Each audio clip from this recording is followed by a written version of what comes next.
Salut à tous, c'est Chozo, l'admin de la FCFC, la French Card Flourishing Community, le forum français.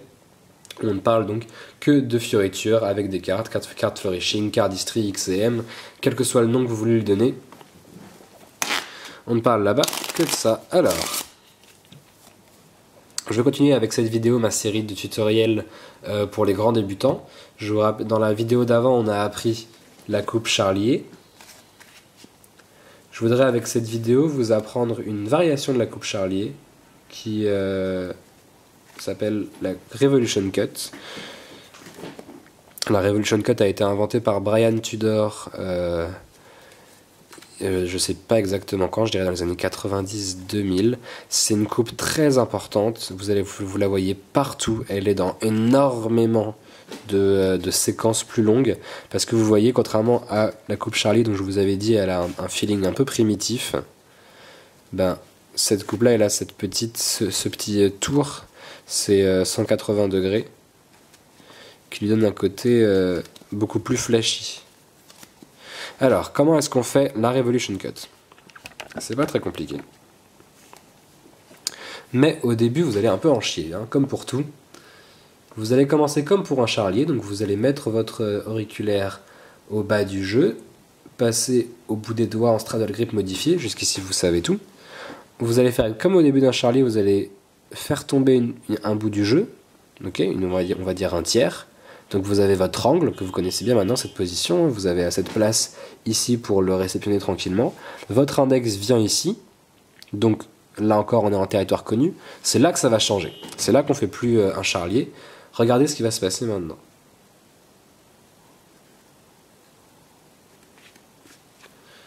Vous voyez, c'est pas le même mouvement. C'est-à-dire que c'est pas l'index qu'on va remobiliser pour aller faire quelque chose.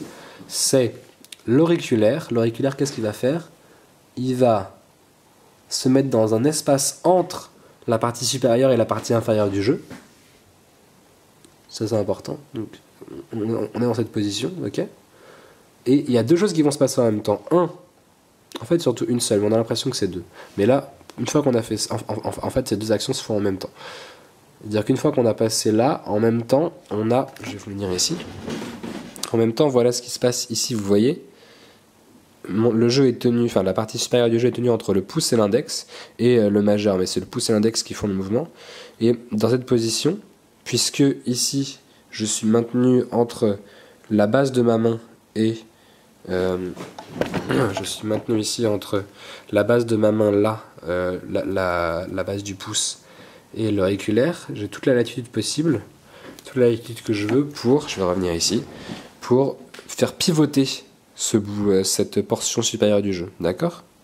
Alors l'auriculaire, excusez-moi, reste ici pour soutenir, en straddle grip donc, et ici mon jeu est entre le pouce et l'index droit. Ok. Et si je fais pivoter ici, et vu que j'ai rajouté mon auriculaire sous le jeu, comme on l'a vu tout à l'heure, le pouce peut maintenant lâcher parce que le jeu est tenu entre l'annulaire et l'index. Et maintenant, c'est eux qui peuvent pivoter, comme ça. Alors évidemment, lentement, c'est un petit peu compliqué à faire, sans tomber dans tous les sens. Et on ferme un peu comme un charlier, je vais vous la refaire du début. On commence comme un charlier, on fait tomber une partie du jeu. L'auriculaire, l'annulaire, je les confonds toujours en français, va sous le jeu, pendant que le pouce et l'index font pivoter cette partie-là. Et donc ça a aussi la vertu de pousser la partie inférieure du jeu. Vous voyez, ici j'ai mon annulaire, et ces cartes se barrent. Ici j'ai mon annulaire qui en profite pour pousser. Le pouce lâche. Alors là, j'ai fait une erreur, parce qu'il y a une carte qui s'est barrée, mais vous voyez que le pouce lâche, donc le pouce après soutient cette partie-là, et on arrive dans la même position qu'un chalet, c'est-à-dire que le haut passe en bas et le bas passe en haut. C'est une vraie coupe, hein.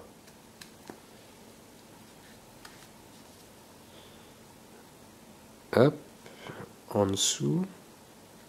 C'est important, vous voyez, encore une fois, on va étudier la position de l'auriculaire. Cette fois, je ne me trompe pas, je parle bien de celui-là. Je commence comme un charlier, j'arrive ici. Vous voyez que l'auriculaire empêche le jeu de se péter la gueule. et sa position reste la même, mais le jeu change, enfin la portion du jeu change. C'est-à-dire qu'ici, il soutient la portion inférieure, elle est prise en charge par le pouce, donc maintenant l'auriculaire va empêcher la portion supérieure, qui tombe en bas maintenant, de se casser la figure. On ferme et on revient ici. Donc je vous refais ça encore une fois. Je suis désolé si c'est un peu long, hein, mais je vais être sûr que j'essaye de couvrir tous les points de détail qui me paraissent importants. On commence ici. On décale l'auriculaire, on passe en position au bout des doigts, on fait tomber une portion du jeu. L'index revient ici comme pour un charlier. Maintenant, pendant que l'auriculaire passe en dessous, donc c'est important aussi de pousser un petit peu pour avoir l'espace de mettre votre doigt ici. Le pouce et l'index font pivoter le jeu, la partie supérieure du jeu. La partie supérieure du jeu est prise en charge, le pouce lâche.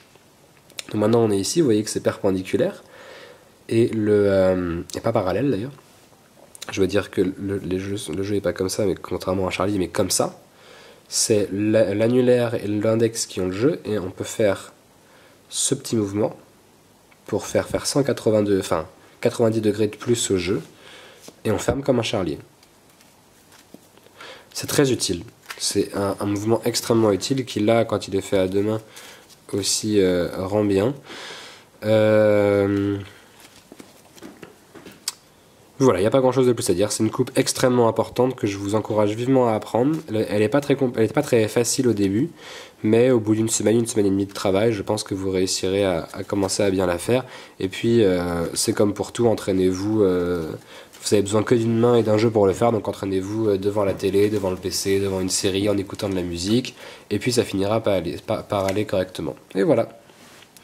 Mais je vous dis au revoir, merci beaucoup d'avoir suivi jusqu'au bout, et à une prochaine, c'était une erreur cette coupe pivot, et à une prochaine vidéo.